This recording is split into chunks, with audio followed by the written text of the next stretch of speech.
Pork Chop Martini. You better stay tuned because this is gonna be a lot of fun and I'm gonna show you exactly how you can make it at home. So before we get started, please like, share, subscribe, hit that notification bell so you will not miss an episode. Stick around, we're cooking together. All right, let's have some fun here now. You know, this Pork Chop Martini thing is, what's Pork Chop Martini?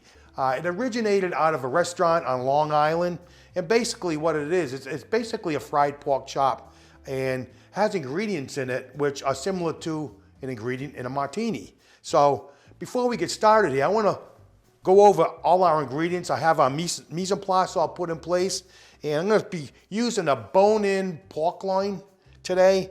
I've got the bones cracked. I'm going to be able to cut through them with a knife very easily. We're going to pound that down to about a ½ inch thick. Now, what are the ingredients? I'm going to start off with the 3 main ingredients, the key ingredients that make this recipe a pork chop martini. And we're going in with some vodka and some white vermouth and some green olives. Those are some of the quintessential classic ingredients in a martini. If you don't want to do the vodka, I'm trying to keep it neutral with the vodka.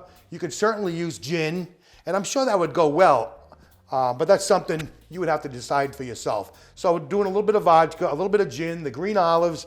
We're gonna have some red cherry peppers, some red wine vinegar, some lemon juice, fresh chopped parsley, some garlic, low sodium chicken broth, some butter to finish off our sauce, and some grated parmesan.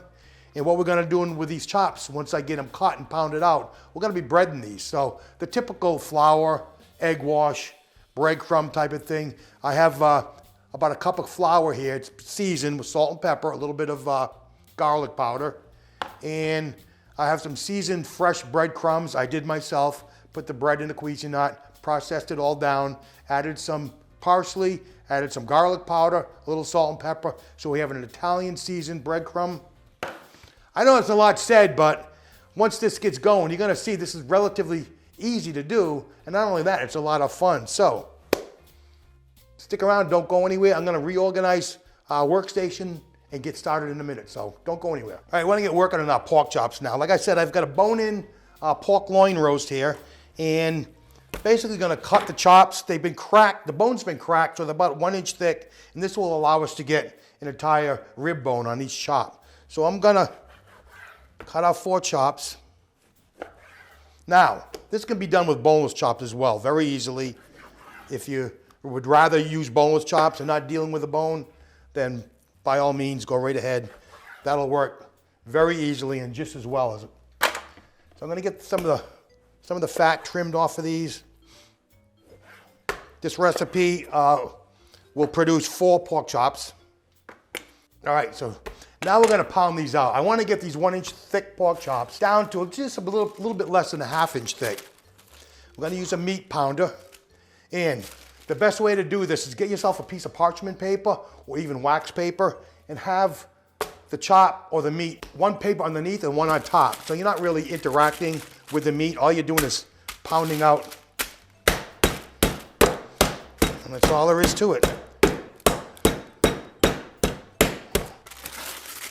That bone is gonna remain as thick as it is. You're not gonna be able to pound that out, obviously. So let's get these all pounded out and we'll continue on. Now, whenever you're pounding meat, whether it's chicken, whether it's pork, whether it's beef, always start with the center of the piece of meat you're hitting first. So go down to the center, and what that does, it'll little by little, it'll bring everything out to the outside of the meat. So that's the best way to pound. Start at the middle and you work your way to the perimeter.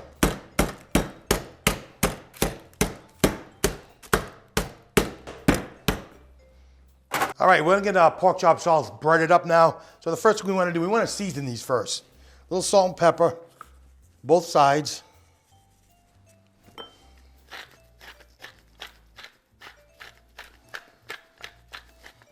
Kosher salt and fresh cracked black pepper. Now the next step is just gonna be a simple egg wash, flour, breadcrumb. So we go into the flour first, shake off the excess, into the egg, and then into our breadcrumb mixture. Now I have a sheet pan set up with a wire rack. As soon as these are done and breaded, we're gonna place them on the wire rack and let them hang out there for a little bit until we continue on with our cook. Okay, we're gonna get these pork chops fried off now. I got my skillet on medium-high heat, and we're gonna put about 1/4 of an inch of olive oil, and just enough to come up to about halfway, not quite halfway, maybe 1/4 of the way on these pork chops. And we're gonna get them browned off before we can go to the next step. So make sure you use an oven-proof skillet, something that you can take and go directly into the oven, because we're gonna be doing that once we get these fried off. So we're gonna cook 2 at a time in this pan.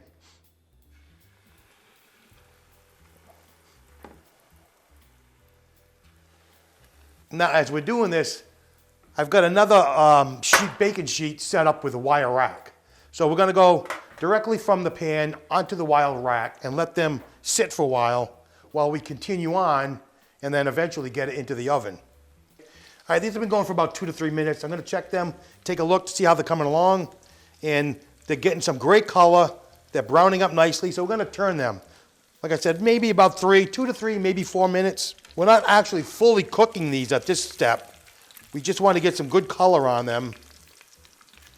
And we're going to end up going into the oven to finish this dish. So we're only looking to get about 135 degrees internal temperature on these. We don't need to go to the 165. Actually, 165 is actually way too high when you're cooking pork. 140, 145 is fine. It's perfect. And you'll actually get a much juicier pork chop, only going to 140, 145. So gonna continue on frying these up. We're gonna remove them, get them on our wire rack. We're gonna pop the other 2 in. We'll continue on and stick around and don't go anywhere. All right, our pork chops are out of the fry pan. They're looking great. They got great color. And all I wanna do now is check the temperature. Like I said earlier, we're looking for internal temperature of a good 130, 135 degrees. And you wanna probe right close to the bone in the thickest spot. So yeah, we're getting right around 130 in all of these. So this one's 133, this one's 137. So we're good. We're gonna put these off to the side, let them rest, and then we'll continue on and make our sauce. So stick around. All right, I'm ready to get our sauce started. I'm gonna utilize that pan, the skillet that we fried the pork chops in. All I do is wipe it out with a paper towel, dump some of the grease off. So let's get going. Gonna go with about 3 to 4 tablespoons of olive oil. We want our pan on about medium heat, not much higher than that, because we're gonna be going in with garlic. We don't want that to burn. So I have got, these are 6 cloves of garlic. Now they're sliced, they're not minced. We want that sliced because it's gonna create a nice presentation once we put all that dish together in the final dish. So in with our garlic. All right, so we just wanna saute this just for a minute. Don't let it go too long. We just want to get it slightly brown. We certainly don't want to burn it because then it'll give a very bitter flavor. Okay, I can see some of the edges starting to get brown here, so I'm going to immediately go in with our cherry peppers. Now the liquid, some of the liquid in this cherry peppers will stop the garlic from burning. So in with the 3 sliced cherry peppers.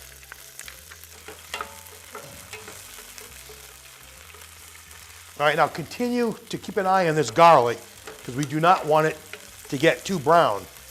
Once you see it get a little bit darker in flavor, we're gonna go in with our liquids and that'll immediately stop that garlic from burning.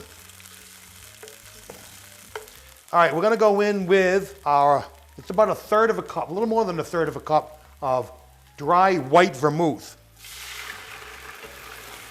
I'm gonna deglaze a little bit.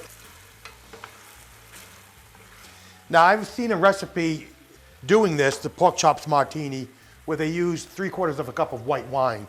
They deglaze with white wine. But I want to try to keep the integrity of the martini.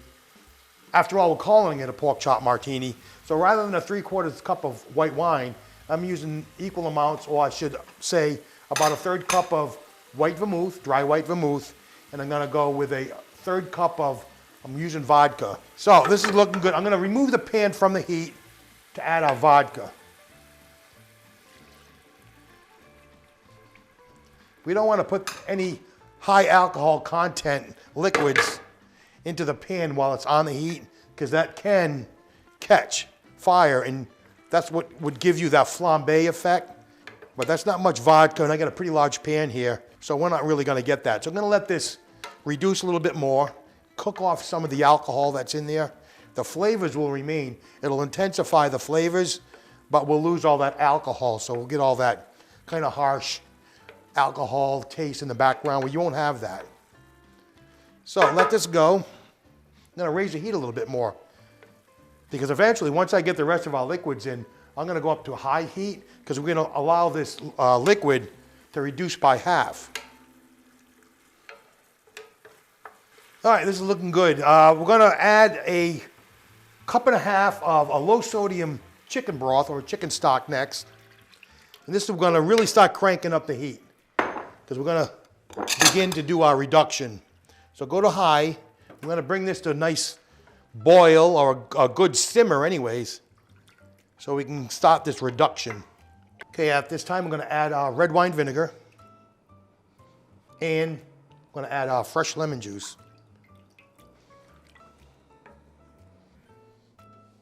All right, while this is reducing, what we got to do before we go any further, we got to set the broiler to high, and set your rack at the second highest level, because this is going to go under the broiler to finish it off. So now's the perfect time to get over there. In fact, I just did it. I set the broil to high, and we're going to be broiling on the second level. All right, the liquid or our sauce has reduced by half. Turn the heat off at this point, and we're going to test it, taste test it, to see how the seasonings are. And now's the time to make any adjustments before we continue on. Wow, it's pretty good, but I'm going to go in with hit it with a little bit more salt and a little more cracked black pepper. Now we're going to be adding our pork chops back to this sauce at this point. So, well, I don't think I'm going to fit all 4 in here, so I'm going to get 3 in anyways. And if I have to do the 4th one in another pan, I certainly will. But I don't know. We might be able to get all this in there. What do you think? Think I can do it? Yes. Now at this point, here's where we add our green olives. And I want to spoon some of that sauce over these chops. All right, now we're going to sprinkle on our Parmesan cheese.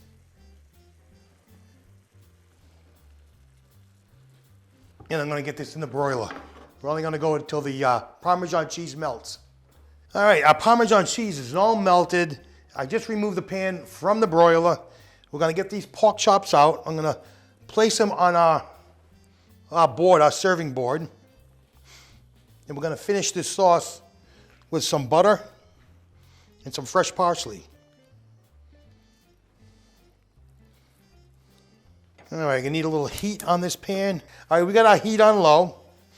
And I'm going to add a couple tablespoons of butter. All right, I'm going to get this all whisked in. This is going to give us a nice, rich sheen to our sauce. Just drizzle this right on the top of all our chops.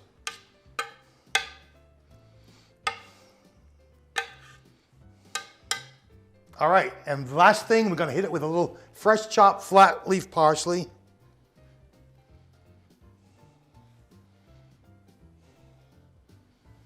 There you have it, folks. Pork Chop Martini, Wise Guys barbecue style. Can't wait to dig into this, so stick around. Don't go anywhere. All right, folks, these pork chops are staring me right in the face, so I can't think of anything to do than getting it into my mouth. So I'm going to grab this one here, and you know, I could smell, I mean, the aromas woofing off this plate right now are just absolutely to die for. So here we go, folks. Absolutely the best pork chop you'll ever have in your life. I'm telling you, the flavors here are just outstanding. The olives, the cherry peppers. I mean, it's just jumping in my face. I'm ready to do a backflip right now because these are so damn good. You got to give this a try. In the meantime, I'm going to go in for another bite. No. Do this. Everybody's going to be absolutely happy. I'm so glad I could share this with you today. Do this at home, folks. You better promise me that you're going to do this at home. So, salute. This is Tommy the Butcher for Wise Guys Barbecue. I hope you like what we did for you today. Please like, share, subscribe, ring that notification bell so you will not miss an episode. I cannot wait to see you next time. Looking forward to 2026 and bringing you more content. Thanks for watching. See you next time.